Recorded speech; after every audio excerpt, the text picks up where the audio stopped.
What's up, guys? Dave and Auken here. The red light is on. We're on. One of my favorites. Called his fights, I think, 2 times now, maybe three. Love Three. watching him fight. I'll tell you that, guys. Hopefully you guys get to know him for sure. Christopher McConnell, my man, how are you? I'm doing great. How you doing, David? Doing good, man. Hey, so I just saw in the thing. I always know you as Christopher. Are you doing the Chris thing? Are we grown up now? Are we? I don't know, man. Mom, Yep. females usually like to call me Christopher. I mean, Okay. guys a lot of times call me Chris. When I played football, I went as McConnell. So honestly, I just go by anything. Awesome, man. It's funny. Like I said, I've commentated your fights a couple of times, and I watched the one fight that I didn't commentate, maybe last year or 8 months ago. And the people that don't know you, it's crazy. You're so big for the weight class. You're so long. And then the thing I love, I feel like you can win a fight 9 different ways. And that's not a lot of people can do that in MMA, right? Dude, we love Bo Nickel, but Bo Nickel's going to wrestle you, going to grapple you down. He's going to try to submit you down there. That's the Bo Nickel recipe. You can win 9 different ways. Is that something that you think for sure going long-term will help you as a mixed martial artist way past just early? Yeah, 100%. Especially just in these amateur fights. I know we even talked and I heard you on commentating talking about how good my jiu-jitsu was and everything, and I come out and do 3 rounds of striking. We were kind of purposely pushing towards that. I've been up here at Cage Fit. We've been really working a lot of my striking, trying to well round me, develop all aspects of my game. So I was super happy I got to showcase that and in a dominant fashion. It's funny you say that too, because on commentary was my good friend Jillian Robertson, and she's a jits girl and grapple, and we talk all about that, and that's like her recipe to winning, and she loves that. She thinks she's very into, hey, I'm going to take you down and I'm going to get the neck. And so far, she's got 9 UFC or 8 UFC wins, and it's working. And that's what she wants to work. She just wants to perfect what Khabib Nurmagomedov did. Yep. So I'm like, hey, G, you're going to love this guy, Chris. He's great. He's long. He's great jits. He's going to get him on the ground. And then, you stand there and bang for all 3 rounds. I'm like, hey, I was not expecting it. I was not, but we loved it. And we both talked off air, actually, that night, me and Jillian, you came up and we said that. We're like, hey, man, this is an amateur fight. He's trying to, get A+ at everything. I bet you he purposely said, hey, I'm not going down there. Like I want to get better at everything. So that's exactly what you said. So that's funny that you just mentioned that. And I agree with Jillian. Once I start going pro and it, everything starts counting for real, I think I will definitely get back to jiu-jitsu or just, honestly, my entire game plan has always been testing the fence. Like I do want to be well-rounded. And so, why would I strike with a good striker if your jiu-jitsu's bad? Or why would I wrestle with a wrestler? And, I'm going to take the easiest route and get the W and then keep getting better. For sure, man. John Jones, right? Maybe the best ever to do it. He stood for 25 minutes against some guys. He was in the pocket with Glover Teixeira against the cage. Against Cyril Gane, he was just like a grappler. He's like, hey, I'm going to take this fight down. I'm going to go to the guillotine and get the job done. Did you watch UFC 285? I did. It was really good.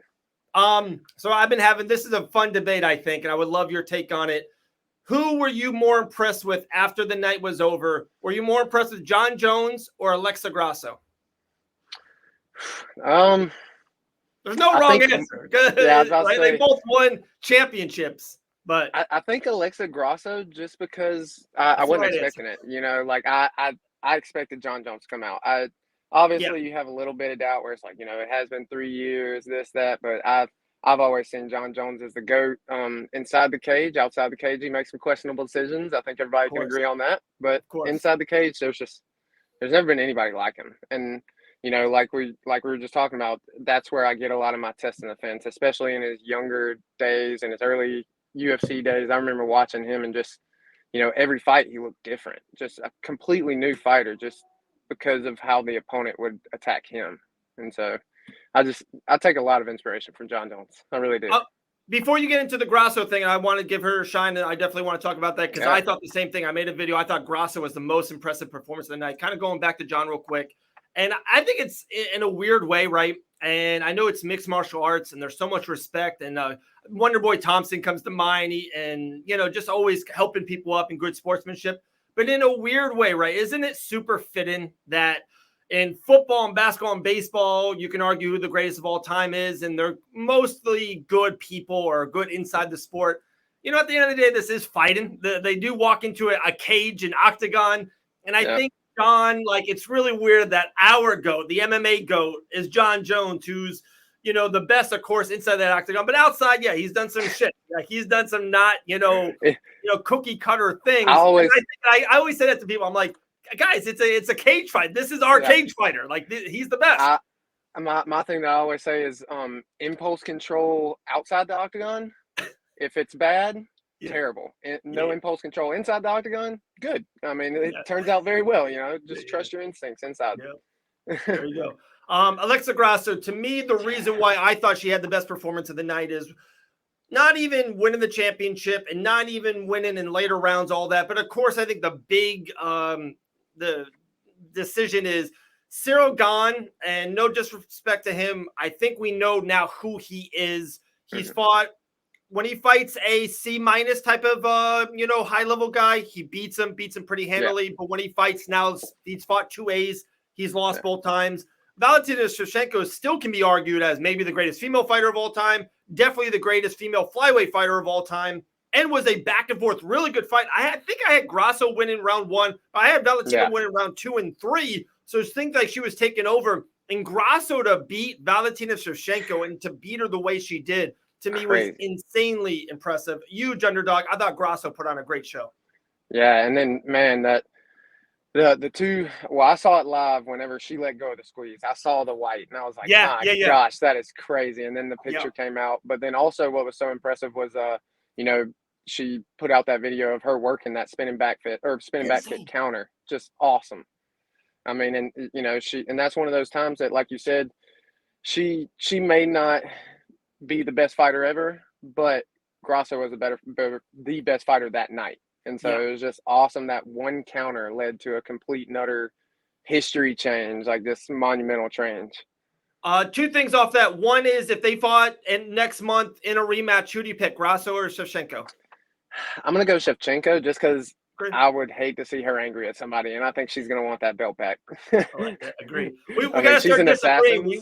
We're too friendly to each other. That's one. The second thing is, have you done that? And I know it's a little bit different in amateur. Sometimes there's not enough tape, and like Shevchenko has done that. She's been on pay-per-view main events for 5, 8, 10 years. So there's so much great tape and lineage to Shevchenko. But in a particular fight, is there sometimes that you're like, wow, this guy throws a weak, outside leg kick to start it off every time, and then I'm going to throw a straight right? Do you kind of have that dissect of a game plan in some certain fights? So I always like to go with like one little tendency that I'll pick up. And so like if things get crazy, I can at least reset to that. I don't like putting too much into it, but probably my favorite one you actually commentated on whenever I did the front kick right to the face of CJ Brandt.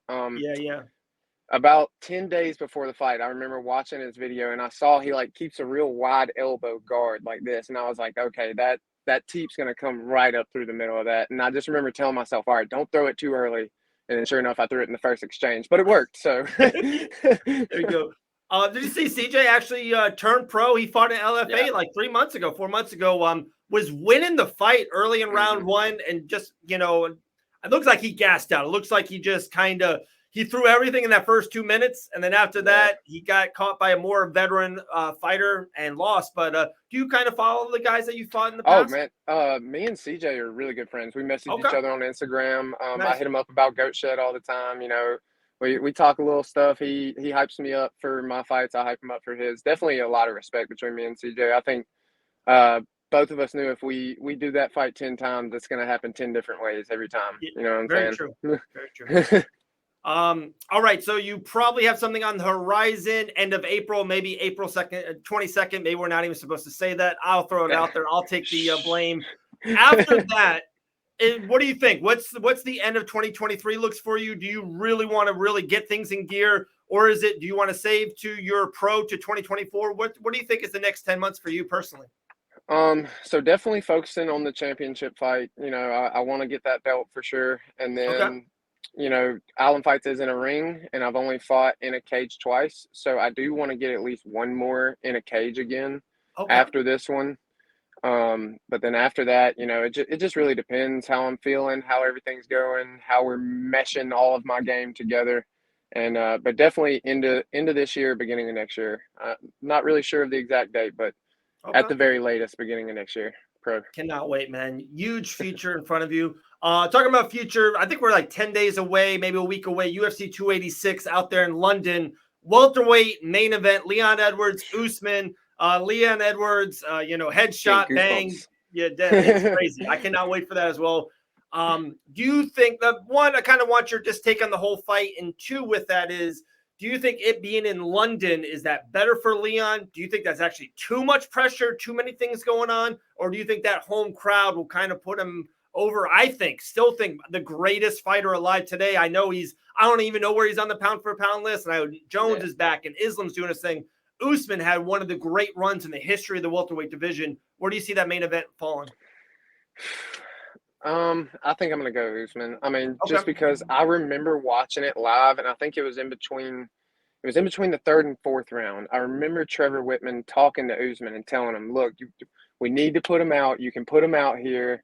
And he was trying to get him to hurry up and finish the fight. And so I just think going back to the drawing board, Trevor's going to really push that home, and I think we're going to see it finished by Usman within the first 3 rounds. I don't even think it's going to go championship. Okay, I love that. It's a good comment you mentioned there. Some of my favorite fighters, one we mentioned Jillian earlier, and another is Brandon Olin Allen. And he was winning that fight against Muniz 2-3 weeks ago, but he went for the finish there at the end. And I don't know why I'm so attracted to it. I'm super attracted to finishers inside that cage because one, there's a lot of people, there's a lot of different minds. Right now, you and I are agreeing on a lot of stuff, but a lot of people thought Jones over Grosso, and a lot of people think Edwards over Usman. So when my point is, like, when judges see a fight, they are going to see something different that you and I are seeing. So we all thought absolutely Usman was dominating them, but you never know what the judges are seeing. Like, I would just hate my great performance inside the cage, and then he literally goes to 3 strangers that sometimes are decent at what they do, and sometimes they're horrific. I thought we saw a 30-27 to Gamrot Turner. I thought that was horrible to hear that Jalen Turner didn't win. I think it was the round 1 or 2, or I think it was round 2 that I thought he was awesome. I just think it's wild that some of those high-level guys, especially when they get later on, GSP did this for a while, like they were happy with going 25 minutes and not, maybe going for it, if that makes sense, because it puts them out there. I love finishers, though. I do. I think it's a vital thing to end the fight. Yeah, and like I said, Trevor saw it. I think everybody else saw it. It wasn't even like, I don't think Usman had to push super hard for the finish. I think there was moments where Leon wanted to quit. He needed an out, and Usman just had to open that door. Yeah. Crazy. Co-main event on that card. In a weird way, doing what I do, I see so much stuff, and it feels like it's almost getting more buzz or more hype than the main event. That co-main event, Justin Gaethje and Rafael Fiziev. Where are you on that fight? Are you the same way? Or you're like, okay, the main event's great. I can't wait for that damn co-main event. That's gonna be insane. I think for the technical aspects, I'm gonna like the main event better, but the entertainment is definitely gonna be better for the co-main. I mean, just 2 bangers ready to go at it. Fiziev and Justin. I mean, God, that's just gonna be crazy. Justin's been a little on and off lately, so I think Fiziev does have a little bit of the edge. But you never know with those big power throws that both of them are throwing. I mean, and they're both willing to walk through hellfire to get there. Very true. This is a good one. So this is our first maybe disagreement. I love Gaethje in this spot, and the reason why, and I love your comment about kind of off sometimes. The reason why I think that is, this is, be honest, if you look up Rafael's last 5 fights getting to this point, they've all been really good fighters. Of course, RDA is a future Hall of Famer, but lesser competition. Like Justin Gaethje's last 5 is Khabib Nurmagomedov and Dustin Poirier and Michael Chandler. He gets nothing. Like, he gets literally the toughest guy, sometimes at the toughest time possible. And I think in a weird way, I think people are overlooking Gaethje. I think Gaethje needed a rest. I think it's been literally a good year or 14 months since his last fight. And I think he needed it. I think it has been a great time for his career. I actually got Gaethje as the underdog coming out and doing his thing. I got Gaethje winning this fight. So my only thing, not necessarily about his performances or anything, but just like the last 2 embeddeds I remember watching, it felt like they were talking more about golf than they were getting ready for a fight. So Yeah, I don't know. I feel like Gaethje's starting to get near that end of the career, and sure. Fiziev just has a little bit more of that hunger. He wants that top. No, I love that. That's a good, insight by you and a good take by that, because I'm super into that. I watch embeddeds a lot, or just even I kind of put feelers out to people maybe that's in their camp or close to their camp, and be like, dude, where they're at, where their headspace is at, how are they training, to really kind of know what's up. Because at the end of the day, like it's such a, at the end of the day, the day before you weigh in the same weight, usually your bodies are similar in height and reach and all of that nature. Sometimes it's just this motivation, like who really wants it more, especially those two guys. It's going to be a barber. Like, absolutely, there's no shot that fight is not going to be phenomenal. Like, let's just kind of call it. Like, who wants to win that fight more? I think honestly will win the fight more. I know it sounds so simple and maybe so not smart. I just think that's honestly my point, my take on it. Yeah, no, I completely agree with you too. And that's just my little snippet that I'm trying to put a lot of assumption on. Doesn't really mean anything. And no disrespect to Justin. I mean, if Justin goes out there and knocks him out, it wouldn't surprise me. It's probably still going to be awesome and an amazing fight. Crazy. No, I like it. The insider, man. Insider McConnell right there. All right, one more fight I definitely want to talk about. Then we have a fun question at the end. And then, of course, anything personally for you want to chop it up with me. Corey Sandhagen and Cheeto Marlon Vera, they main event in San Antonio last week of March. I love this fight. Absolutely love this fight. I think Corey Sandhagen is one of the most underrated fighters. If you look up his lineage, his last 6, 8, 10 fights, they only give him the toughest fight possible. Main events after 5-round fights. And Marlon Vera is one of those guys who is so fun to watch. He goes for the kill always, but he will give you numerous of rounds. He will give you a round or two, it seems like, to get all this knowledge, all this data, to figure out, not even to like win the fight, to finish you, to stop it, to end it. He wants the kill shot. Where do you see Sandhagen and Marlon? It is a good one. It is a really, really good one. It's a tough one. It's going to be close. I'm going to go purely based off of who I like more. Nothing technical about it because of how close it is going to be. And, Cheeto, when he came on JRE, just hearing his story and everything, really won me over. I mean, just an awesome guy, talking about fighting in the streets and everything. Just, it's hard not to root for somebody like that. Like I said, nothing against Sandhagen, just purely personal. If I have to choose one, I'm going to have to go Cheeto. Yeah. I would assume the winner of that fight, I know Sugar Sean's around, and I know it looks like Sterling and Cejudo will match up finally for that 288 show. It's not finalized. A lot of people are saying it is. It's not. Cejudo has not signed. And even Sterling, I don't know if Sterling's using it as a negotiating tactic or just to kind of create buzz. He's been telling through socials, he's like, hey, Sugar, like, get ready. It might be you and me instead of Cejudo. I think Sugar's going to slide in there. I think. Wow. Okay, so you got Sugar and Aljo. Yeah. Okay. I think so. I think it's the whole Chael Sonnen thing, just a mouth gets you in fights sometimes. It just is what it is. Being able to talk, get that publicity behind you and everything, it gets you where you want to go. Yeah. And then what I was getting at is where I think the winner of Marlon Vera and Corey has to fight for the championship next. Of course, probably in a perfect world, and if the UFC gets what they want, they would love if O'Malley wins the title, if Cheeto Vera wins that fight, and it's literally Cheeto versus Sugar 2 for the championship. And imagine if Sugar was the champion. Like, it's funny that they fought 2.5 years ago, and Cheeto defeated him. It's wild. I mean, can you even imagine, like, the build-up videos, the embeddeds and everything? There's millions of views, millions. Yeah, it would be crazy. Awesome. All right, last fun question for you, my guy. Fun one. John Jones just won the championship. A lot of GOAT talk, and we love doing this here at Fight Finesse. We love doing MMA Mount Rushmores. So I would love your take. We'll make a little fun artwork on it. Who is your 4 favorite, or you think the 4 most vital fighters in the history of MMA? And we'll take it away, man. Definitely up there at number 1. Probably gonna be GSP. I mean, him and John are close, but I'm gonna have to give the edge to GSP just because. The drug tests, the picograms and everything. So, number 2, obviously John Jones. Number 3, Anderson Silva. especially being a AKB, American Killer B. I'm gonna have to go Anderson Silva.